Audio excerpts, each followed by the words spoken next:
Gaming mouse ni siap datang dengan charging dock dia sekali macam ni tau. Memang je.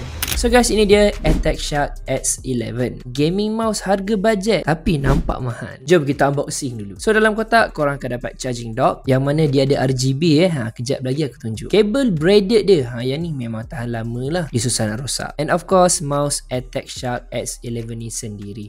Memang cantik lah. Clean betul rupa dia. Lagi-lagi warna hitam macam ni. Untuk connection korang ada 3 pilihan. Bluetooth, wired and 2.4 GHz. Which is yang ni menggunakan dongle. Dongle dia disimpan dekat bawah mouse ni saja. Dekat charging dock dia ni pula, dekat bahagian bawah dia ada RGB tau. So kalau korang nak onkan dia, tekan saja button dekat bawah ni and terus dia akan hidup. Make sure korang sambungkan dengan USB type C lah. Cantik kan. Untuk performance dia pula, bila gliding dia rasa smooth je. Mungkin disebabkan mouse ni ringan. Dekat bahagian tepi mouse ni juga ada 2 button tambahan. Tapi poin yang paling penting adalah, lepas ni aku dah tak payah dah nak cucuk kabel dekat mouse ni untuk charge. Lepas habis main, letak saja atas charging dock dia ni, auto dia charge. Plus setup meja korang tu akan jadi lebih cantik. Nampak macam pakai mouse yang mahal tu kan. Di bawah harga RM100 bagi aku memang sangat murah. Plus dengan performance and design dia yang bagus dan cantik macam ni, memang sangat berbaloi lah. So kaki gamer, kalau korang nak, link aku sediakan dekat bawah.